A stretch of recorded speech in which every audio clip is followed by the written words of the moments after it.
Want to make infused oils with herbs, but don't have 4 to 6 weeks to make them? Hot infusions are fast, and they may not pull out as much of the herb's flavors and medicinal value as a cold infusion does, but it's still pretty effective. I'm going to show you how to make these quickly so you don't have to wait so long.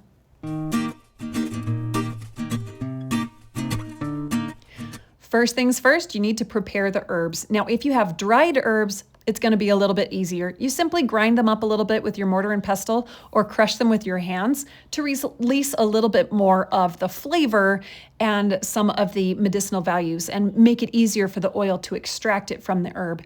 Now, if you have fresh herbs, you need to wash and dry them, but they need to be completely dry. You want the least amount of water possible. They're already fresh, so they're already going to have lots of water content in them. So you don't want the excess water that's on them to also be a problem. So you want to make sure that those are patted dry. I would recommend letting them wilt for about 12 hours if you can. Now, if you don't have time to let it wilt, that's okay. This is still going to work. It's just you have a greater chance of spoilage once you are storing it because of the water content. And then chop them up and bruise them. Bruise them, I mean, basically crush them with your hands. Then you can place this either directly into the pot or into a double boiler. My favorite way is actually the double boiler. I will just put the herbs into a jar and then cover that with oil. And you want to make sure that when you do that, the jar is about halfway to 3/4 of the way full of herbs, and then the rest of the way full of oil. You want to make sure that the herbs are completely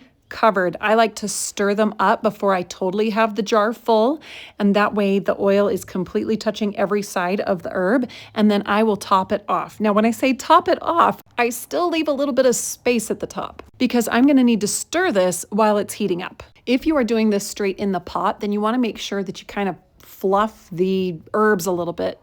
Make sure that they are lighter, and then pour the oil on top. Make sure it's completely covered. Stir it up, and then add some more. Once those herbs are completely covered, it's time to move it over to the stovetop. Now, if the oil and herbs are just in a pot like this, you can go ahead and turn it on to a low heat. But if you're doing the double boiler, then you need to fill up the pot or the slow cooker with enough water that it covers about halfway up the outside of the jar when you place it in. Now turn the heat on to lowest setting that it's got, or a low setting on the slow cooker, and then let it cook for about 3 to 6 hours. Some places say you could do 2 hours, and really that's okay, but I found that it's a lot more effective if you give it at least 3 hours. And then come and check it every now and again to make sure that it gets stirred up. You can see that these herbs sank down to the bottom and other herbs will float to the top. You just want to make sure that the oil is circulating around the herbs really well. You also want to make sure that the bubbles are out from underneath the jar. Now here I did it without a hot pad because it wasn't hot yet. But once it starts getting hot, you'll want to use a hot pad to move that jar. And remember to constantly check the oil and herbs that are directly in the pot and not in a jar. Make sure that even on their lowest setting that they are not frying the herbs. It's so easy to do when you do it this way. When you've let it heat up for those 3 to 6 hours, then it's time to remove it from the heat and strain it out. Now here I am using a funnel with a coffee filter, and I'm also using a strainer with a coffee filter.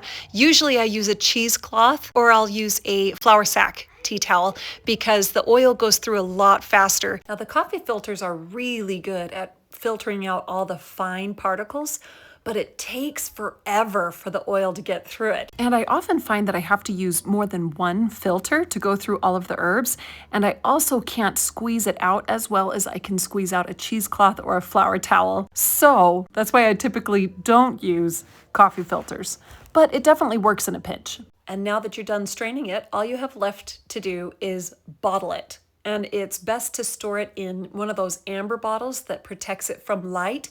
Then store it in a dark cabinet and try to use it within the next 6 months if you used fresh herbs, and within the next year if you used dried herbs. Now, if you'd like to see how I use my infused oils to make my own salves and balms, you can watch this video right here. And if you want to see how I make my other medicines, make sure you subscribe. And I'll see you on the next Desert Forest Gardens adventure.